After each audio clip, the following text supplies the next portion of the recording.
وَلَقَدْ عَلِمْتُمُ النَّشْأَةَ الْأُولَى فَلَوْلَا تَذَكَّرُونَ۔ اللہ تعالیٰ فرماتے ہیں بے شک تم جانتے ہو اپنی پہلی پیدائش کو، تم جانتے ہو نا، تمہیں پتہ ہے اپنی پہلی پیدائش کا، تم مانتے ہو کہ ایک اللہ نے تمہیں پیدا کیا ہے، اسی نے تم کو بنایا ہے۔ فَلَوْلَا تَذَكَّرُونَ، پھر نصیحت کیوں نہیں پکڑتے؟ جب پہلی پیدائش کو تم مانتے ہو تو پھر دوسری کو کیوں نہیں مان لیتے؟ جو پہلی دفعہ پیدا کر سکتا ہے وہ دوسری دفعہ پیدا کیوں نہیں کر سکتا؟ جب تم کچھ بھی نہیں تھے، تمہارا نام و نشان نہیں تھا، اس وقت اس نے تمہیں وجود دیا، تو اب تو تم بنے ہوئے ہو، دوبارہ وجود کیسے نہیں دے سکتا؟ جب وہ کسی چیز کا فیصلہ کرتا ہے نا تو بس اتنا اس نے کہنا ہوتا ہے کن، ہو جا، اور وہ ہو جاتا ہے۔ تو جب تم اپنی پہلی پیدائش کو جانتے ہو تو نصیحت کیوں نہیں لے لیتے؟ اس سے کیوں نہیں مان جاتے؟ دیکھیں جو اللہ تعالیٰ نے باتیں بتائی ہیں نا، اس میں انسان کو نا بالکل بے بس کر دیا ہے۔ جو انسان خود اپنے وجود کا مالک نہیں ہے، وہ منی کا قطرہ بہہ جاتا کہیں، اس میں کیا کسی کا کوئی زور تھا؟ وہ ماں کے پیٹ میں ہی ختم ہو جاتا، کوئی بس کسی کا نہیں تھا، پیدا ہوتے ہی مر جاتا، کوئی بس نہیں تھا۔ آپ خود دیکھیں نا، ایک گھر میں ایک عورت چلی جاتی ہے، اس کے کپڑے جوتے لٹکے ہوئے ہوتے ہیں، دوسری عورت آ جاتی ہے، انہیں کپڑوں کو گاربیج کرتی ہے اور اپنے رکھ لیتی ہے۔ جس بستر پر پہلے وہ سوتی تھی اب یہ سوتی ہے، جو برتن اس نے سنبھال کر رکھے تھے دوسری سمجھتی ہے بیکار ہیں، ان کو اٹھا کر پھینک دیتی ہے یا کسی کو دے دیتی ہے۔ جو زیور پہلے اس کا تھا اب یہ لے لیتی ہے۔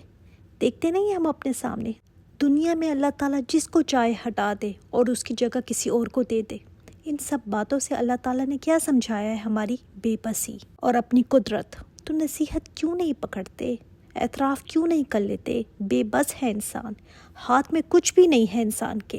انسان صرف یہی سوچ لینا کہ میں کوئی چونٹی نہیں، شکر ہے جو پیروں کے نیچے مسلی جاتی، صرف یہی سوچ لینا تو سجدے سے سر نہ اٹھائے کہ شکر ہے میں کوئی بکری نہیں تھی جسے کوئی ذبح کر کے کھا جاتا، شکر ہے میں کوئی درخت نہیں جس کو جڑ سے کاٹ کر پھینک دیتے۔ تو اللہ تعالیٰ نے فرمایا ہے تمہیں پتہ ہے، تم جانتے ہو اپنی پہلی پیدائش کو، تو پھر کیوں نصیحت نہیں پکڑتے؟ افرأیتم ما تحرثون، بھلا بتاؤ تو جو بیج تم بوتے ہو، اپنے گھروں میں گارڈننگ ہم کرتے ہیں نا، بیج لگاتے ہیں، کسی پاٹ میں ڈالتے ہیں، تو بیج سے پھر کیا ہوتا ہے؟ اَأَنتُمْ تَزْرَعُونَهُ أَمْ نَحْنُ الزَّارِعُونَ، یہ تو بتاؤ کیا تم اگاتے ہو اس کو یا ہم اگانے والے ہیں؟ اس لیے کبھی یہ نہیں کہنا چاہیے کہ یہ پودا میں نے اگایا ہے، کہنا چاہیے میں نے یہ بیج ڈالا تھا، اگایا اللہ تعالیٰ نے ہے، کیونکہ یہاں پر خاص طور پر سوال کیا گیا ہے کہ کیا تم اگاتے ہو؟ ہم اس پر کیا جواب دیں گے؟ بل انت یا ربی، بلکہ تو ہے میرے رب۔ نہیں، ہم نہیں کہہ سکتے کہ میں نے اگایا ہے، ہم بیج ڈال لیتے ہیں لیکن اگانا اللہ کا کام ہے۔ ہماری کوشش صرف بیج ڈالنے تک اور پانی دینے تک ہوتی ہے، یا اگر کھیت ہے تو کسان ہل چلا لیتا ہے، اس کے بعد کیا؟ ہم روز اس کو دیکھتے ہیں کہ اس میں کوئی پودا اگا کہ نہیں، ہلکی سی کومپل پھوٹتی ہے نا تو خوشی سی محسوس ہوتی ہے۔ کس نے اگایا یہ؟ وہ زمین کو پھاڑ کر کیسے نکلی؟ اس میں کوئی ہمارا بس تھا؟ اس سے اللہ تعالیٰ نے بتایا ہے کہ جو تمہارا سامان ہے سسٹیننس کا، جو بھی تمہارا سامان ہے، فوڈ ہے اور جس سے تم زندگی پاتے ہو، وہ بھی اللہ تعالیٰ کی ہی طرف سے ہے، اس کے ہاتھ میں ہے، تم نہیں اگا سکتے اگر وہ نہ چاہے تو۔ مٹی کے اندر بیج پڑا ہے، تم اس سے پودا نہیں نکال سکتے۔ لو نشاء لجعلناہ حطاما فظلتم تفکہون، اللہ تعالیٰ نے فرمایا ہے اگر ہم چاہیں نا، اگر ہم چاہیں حطامن، تو ہم کر دیں اس کو چورا چورا، تمہاری فصلیں بھس بن جائیں، تمہیں کھانے کو کچھ نہ ملے، تم بیج ڈالو اور اگے ہی نہ، کیا کر لو گے تم؟ اللہ تعالیٰ معاف فرمائے، جہاں پر بم وغیرہ پھٹے نا تو وہاں پر پھر کوئی چیز اگتی نہیں ہے، ڈالتے رہے لوگ بیج، ہم نے سمجھا ہوا ہے کہ جب بھی ہم بیج ڈالیں گے تو بس اگ جائے گا، نہیں، اس میں ہماری طاقت ہے ہی نہیں۔ اللہ تعالیٰ اس لیے فرماتے ہیں نا کہ جب وہ چاہے اس کو ریزہ ریزہ کر دے۔ آپ نے وہ کبھی بنایا ہوگا نا، سائنس میں ہم بناتے تھے فوڈ چین، جس میں پلانٹس ہوتے تھے، ہاربی وورس، کارنی وورس، یہ سب ہوتے تھے نا، کہ پلانٹس کو گائے بکری کھاتے ہیں، پھر ہم ان کو کھاتے ہیں، دوسرے درندے بھی ان کو کھاتے ہیں، تو اس فوڈ چین میں پلانٹ کے اوپر سب دار و مدار ہوتا ہے، کیونکہ ہم یا تو سبزی کھاتے ہیں یا گوشت کھاتے ہیں، اناج کھاتے ہیں۔ اب گوشت تب ملے گا نا جب یہ پودے اگیں گے، ان کو جانور کھائیں گے، وہ زندہ رہیں گے، ورنہ سارے جانور مر جائیں۔ اناج اگے گا، ہم کھائیں گے۔ اگر اللہ تعالیٰ آپ کے فوڈ چین میں جو ٹاپ پر چیز ہے اس کو ہی نکال دے، کوئی پودا ہی نہ اگے اس زمین پر، نہ کوئی فصل اگے، نہ کوئی فروٹ، تو کیسے سروائیو کرے گا انسان؟ شاید کوئی سوچے کہ میں بکری بھیڑ کھا لوں گا، تو بکری بھیڑ کیسے ملے گی؟ اس کا فوڈ تو اگ نہیں رہا۔ اور اللہ معاف کرے، جب انسان بھوکا ہوتا ہے نا تو وہ ٹارچر وغیرہ جب کرتے ہیں تو بھوکا رکھتے ہیں، تو جب انسان بھوکا ہوتا ہے نا تو کہتا ہے مجھ سے کچھ بھی کروا لو، بس مجھے کچھ کھانے کو دے دو۔ تو اللہ تعالیٰ نے انسان کو گھٹنے ٹیکنے پر مجبور کر دیا ہے کہ کیا کر لو گے تم؟ اگر اللہ تعالیٰ ریزہ ریزہ کر دے سب، یہ اگے ہی نہ، تو کیا کر لو گے تم؟ کہاں سے لاؤ گے؟ کچھ دیر کے لیے نا تھوڑا سا امیجن کریں، کوئی دال روٹی نہیں ہے، چاول نہیں ہے، گوشت نہیں ہے، اناج نہیں، کچھ بھی نہیں، تو کتنے دن جی لے گا انسان؟ 2-3 دن۔ اللہ تعالیٰ نے فرمایا ہے تمہیں سمجھ نہیں آتی کہ اللہ تعالیٰ تمہیں کھلاتا جاتا ہے، تم اس لیے اس کی نہیں مانتے کہ وہ نعمتوں کی بارش تم پر کیے ہوئے ہے، اس لیے نہیں مانتے۔ ہم کہتے ہیں نا اس کی نہیں مانی، بس کھانا پینا اسی کا ہے، وجود بھی اسی کا استعمال کرنا ہے، بس ماننا نہیں ہے مجھے اس کا۔ ہم سوچتے ہیں ہم کماتے ہیں تو کھاتے ہیں، نہیں، تم نہیں کماتے، صرف کاغذ کے نوٹ جو کھانا نہیں بن سکتا، کھانا تو تمہیں اللہ ہی کھلاتا ہے۔ آپ کروڑوں کروڑوں روپے لے آئیں، زمین پر کچھ اگے ہی نہیں تو کہاں سے کھاؤ گے؟ کیا نوٹ کھا لو گے؟ تو اللہ تعالیٰ نے فرمایا ہے اگر ہم کر دیں اس کو ریزہ ریزہ، فَظَلْتُمْ تَفَكَّهُونَ، تو ہو جاؤ گے تم باتیں بنانے والے، تمہارے پاس اور کچھ نہ رہے، بس باتیں ہی کرتے رہ جاؤ گے، یہ کیا ہو گیا، وہ ہو گیا، اس وجہ سے ہو گیا، فلاں حکمران ہے اس نے یہ کر دیا، بس باتیں ہی کرتے تم رہ جاؤ گے، تمہارے پاس باتیں بنانے کے علاوہ کچھ نہیں رہے گا۔ جیسے زلزلہ کبھی آ جائے نا اور تباہی آ جائے تو کیا ہوتا ہے؟ بس باتیں، تبصرے، جو بیٹھتا ہے بس اسی پر تبصرہ کرتا رہتا ہے اور کچھ نہیں کر سکتا سوائے تبصروں کے۔ اسی طرح ریزہ ریزہ اگر ہو جائے تو تم کچھ نہیں کر سکتے، بس باتیں ہی کرتے رہ جاؤ گے۔ اِنَّا لَمُغْرَمُونَ، البتہ تو کہے گا ہمارے اوپر تو چٹی پڑ گئی، ہائے ہائے، لٹ گئے ہم، مارے گئے، ساری محنت ہماری غارت ہو گئی، نفع تو دور کی بات اصل بھی پاس نہیں رہا۔ بل نحن محرومون، بلکہ ہم تو محروم رہ گئے، سب کچھ ہمارے ہاتھ سے گیا، بس یہی باتیں تم کرتے رہو گے۔ اتنے تم اکڑتے ہو نا، اللہ کو پتہ ہے تمہیں کیسے ہمبل کرنا ہے، تمہاری فوڈ سپلائی وہ کاٹ دے تو بڑے اچھی طریقے سے تم ہمبل ہو جاؤ گے، بڑی عاجزی آ جائے گی تمہارے اندر۔ اللہ اکبر۔ آگے اللہ تعالیٰ نے فرمایا ہے افرأیتم الماء الذی تشربون، کیا بھلا تم نے دیکھا ہے پانی کو جو تم پیتے ہو؟ آج پانی کا ذرا گلاس سامنے رکھ کر یہ آیت سوچے گا کہ کیا بھلا دیکھا ہے تم نے؟ دیکھا تو بہت دفعہ ہے پانی کو، مطلب سوچ کے ساتھ نہیں دیکھا۔ کیسی سوچ؟ اللہ تعالیٰ جو چاہتے ہیں کہ آپ سوچیں وہ کیسی سوچ ہونی چاہیے؟ اَأَنتُمْ أَنزَلْتُمُوهُ مِنَ الْمُزْنِ أَمْ نَحْنُ الْمُنزِلُونَ، تم اس کو نازل کرتے ہو بادلوں سے، اتارتے ہو تم بادلوں سے، یا ہم ہیں اس کے نازل کرنے والے؟ یہ جو پانی ہے نا، دیکھیں جہاں بارشیں وغیرہ نہیں ہوتی وہاں قحط سالی ہو جاتی ہے۔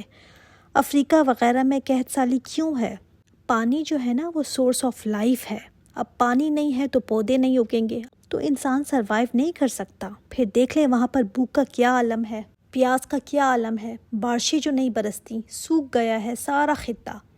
تو اللہ تعالیٰ پوچھ رہے ہیں بھلا تم پانی کو اتارتے ہو یا ہم ہیں اس کے اتارنے والے؟ تمہارا بس ہے کہ بادل آ جائے، بارش ہو جائے؟ کتنا بڑا ایک سائیکل ہے نا جو چلتا ہے۔ ہم تو دیکھتے ہیں نا بارش ہو جاتی ہے تو بس ٹھیک ہے، ہو جاتی ہے، کبھی سوچا نہیں کہ اس کے پیچھے کتنا بڑا پروسیس چل رہا ہے۔ سائنس میں جا کر کبھی دیکھیے گا واٹر سائیکل کیسے چلتا ہے، کیسے سمندروں سے پانی بھاپ بن کر اوپر جاتا ہے، کیسے بادلوں تک پہنچتا ہے، پھر کیسے بادل منو ٹن پانی لے کر چل پڑتے ہیں، کیسے فرشتے ان کو ہانکتے ہیں، جہاں پر لے جا کر برسانا ہوتا ہے وہاں برساتے ہیں۔ اس میں ہمارا کتنا دخل ہے؟ نہ سورج کو چمکانے میں ہمارا بس ہے، نہ سمندروں کو بھاپ بنانے میں ہمارا بس ہے، نہ بادلوں کو چلانے میں ہمارا بس ہے، نہ بادلوں کو برسانے میں ہمارا بس ہے۔ اب بادل نہ برسیں تو پانی نہیں ہے۔ کبھی سوچا ہے کہ تم جو پانی پیتے ہو، یہ پانی جہاں سے ہم لیتے ہیں نا، وہاں پر یہ آیت لگا دینی چاہیے کہ کبھی غور کیا ہے یہ پانی جو تم پیتے ہو؟ پانی اللہ کی عظیم نعمت ہے، عظیم نعمت۔ تو جب بھی پانی پیے نا تو شکر ضرور ادا کریں کہ شکر ہے اللہ کہ تو نے پیاس بجھا دی۔ ہم کتنی آسانی سے بس گلاس میں پانی لیتے ہیں اور پی لیتے ہیں، لیکن کیا کیا نظام اللہ تعالیٰ نے چلایا تو یہ پانی مجھ تک پہنچا۔ آپ صلی اللہ علیہ وآلہ وسلم نے جو دعا سکھائی نا، الحمدللہ الذی اطعمنی ھذا ورزقنیہ من غیر حول منی ولا قوت، کہ سارا شکر اللہ کا جس نے مجھے کھلایا اور مجھے رزق دیا بغیر میری کسی طاقت کے اور قوت کے۔ اب آپ سوچ رہے ہوں گے یہ تو کھانے کے بعد کی دعا ہے، پینے کے بعد کیوں مانگے؟ یہ کھانے کے بعد بھی مانگے اور پینے کے بعد بھی مانگے، اس لیے کہ قرآن میں ہی پینے کے لیے بھی طعام کا لفظ آیا ہے۔ طعام جب ہم کہتے ہیں نا تو وہ پینے کے لیے بھی ہوتا ہے۔ تو جو انسان یہ دعا کیا کرے گا ہر کھانے کے بعد، پینے کے بعد، اللہ تعالیٰ اس کے پچھلے تمام گناہ معاف فرما دیتا ہے۔ اس لیے کہ اس دعا میں بڑی عاجزی ہے کہ اللہ میری کوئی طاقت نہیں تھی، میری طاقت میری قوت سے مجھے یہ کھانا نہیں ملا اور نہ ہی میرے اندر جاتا اور نہ ہی ہضم ہوتا۔ اللہ تعالیٰ تو ہی ہے جو دینے والا ہے، ساری تعریف تیرے لیے ہے۔ بڑی عاجزی ہے اس میں۔ لو نشاء جعلناہ اجاجا فلولا تشکرون، اگر ہم چاہیں نا تو ہم اس کو کڑوا بنا دیں، ایسا بنا دیں کہ تم پی ہی نہ سکو۔ اگر پانی کا ٹیسٹ چینج ہو جائے نا اور کڑوا ہو جائے، آپ کو پتہ ہے نا سمندر کا پانی کتنا کھارا ہوتا ہے، پی نہیں سکتے وہ۔ اللہ تعالیٰ نے فرمایا ہے کہ اگر ہم چاہیں تو اس کو ایسا کڑوا کر دیں تو کیا کر لو گے تم؟ بادل برسے اور پانی پینے کے قابل ہی نہ ہو۔ تو اللہ تعالیٰ کی قدرت ہے نا کہ اس نے پانی بھی اتارا اور پینے کے قابل بھی بنایا اس کو، اور اللہ ہی ہے جو پانی کو برساتا ہے اور اس کو زمین میں محفوظ کرنے کا انتظام بھی کیا ہے کہ کہیں ہے پانی برف کی صورت میں جم جاتا ہے، کہیں ندی نالوں میں جاتا ہے کہ ہم تک پہنچتا ہے، کہیں زمین میں جاتا ہے لیکن اتنا اوپر ہوتا ہے کہ انسان اس پانی کو نکال سکے۔ سورۃ الملک کی آخری آیت کیا تھی کہ کیا تم سوچتے نہیں ہو کہ اگر اللہ تعالیٰ پانی کو گہرائی میں لے جائے، بورنگ کرتے رہو زمین سے پانی ہی نہ نکلے، تو کون ہے جو تمہیں لا کر دے گا بہتا پانی؟ کہاں سے لاؤ گے؟ ہم کہتے ہیں جہاں مرضی سے آئے، ہمارے نلکوں سے تو آ رہا ہے نا بس۔ کبھی اس سوچ کے ساتھ ہم نے پانی کو نہیں دیکھا نا کہ اس پانی کا ہم تک پہنچنا اللہ تعالیٰ کی کتنی بڑی قدرت ہے۔ فلولا تشکرون، یہ تم شکر ادا کیوں نہیں کرتے؟ کبھی سوچتے نہیں کہ وہ کون ہے جو تمہیں پانی پہنچا رہا ہے؟ پیاس کیا چیز ہوتی ہے نا، کبھی گرمی کا روزہ آپ نے رکھا ہو، ہر ایک پریشان ہوتا ہے کہ گرمی کے روزے آ رہے ہیں، گرمی کے روزے آ رہے ہیں، کیسے رکھیں گے؟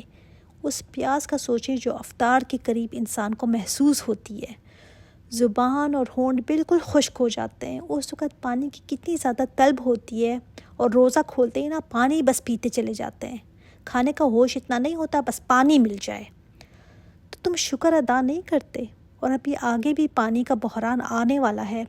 ابھی سے کہا جا رہا ہے کہ آگے پانی کی شارٹیج ہو جائے گی، اور ابھی بھی بعض جگہوں پر ہو چکی ہے۔ پانی کی بوند کو لوگ ترستے ہیں، بالٹیاں لے لے کر لائنوں میں کھڑے رہتے ہیں، ہر ایک کی باری ہوتی ہے کہ بس اتنا ہی پانی لے سکتے ہیں۔ تو تم شکر ادا نہیں کرتے؟ اللہ تعالیٰ نے کتنی بڑی تمہیں نعمت دی ہوئی ہے، لیکن نہیں، ہمیں احساس نہیں ہوتا۔ احساس تب ہوتا ہے جب نعمت چھن جاتی ہے۔ اور شکر کیا ہے کہ بس زبان سے میں نے کہا الحمدللہ اور ہو گیا شکر؟ شکر یہ ہے کہ دل میں خیال، یہ سوچ ہو کہ اللہ تیری دی ہوئی نعمت ہے جو تو نے مجھے دی ہے، اللہ میرا بس نہیں ہے۔ اور زبان سے شکر یہ ہے کہ اس کی تسبیح بیان کی جائے، اس کا شکریہ، اس کی حمد بیان کی جائے، اور پھر شکریہ یہ بھی ہے کہ ان نعمتوں کو ضائع نہ کیا جائے۔ نل کا کھلا ہے، میک اپ کیے جا رہے ہیں، ٹوتھ پیسٹ کر رہے ہیں، نل کا کھلا ہوا ہے، برتن دھل رہے ہیں اور ساتھ ساتھ ادھر ادھر بھی ہو رہے ہیں، اور نل کا پیچھے کھلا ہوا ہے، اور پرواہ نہیں ہے کہ بل ہم دے رہے ہیں۔ کیا بل دینے سے حق ادا ہو گیا؟ ریسٹورنٹ میں جا کر بھری پلیٹ ٹریش کر دی تو کیا ہوا؟ بل تو میں نے دیا ہے نا، پے کیا ہوا ہے، تو کیا حق ادا ہو گیا؟ ناشکری ہے یہ۔ نوٹوں کی بوریاں لے کر کھڑے ہو جائیں، اور اگر کھانے پینے کی شارٹیج اللہ تعالیٰ کر دے اور نہ ملے کھانا، کہاں سے لاؤ گے؟ تمہیں سمجھ نہیں آتی، پھر بھی شکر گزاری تم میں نہیں آتی۔ اللہ تعالیٰ کی بہت بڑی قدرتیں ہیں جو صرف اللہ تعالیٰ ہی کر سکتا ہے، کوئی اور نہیں کر سکتا۔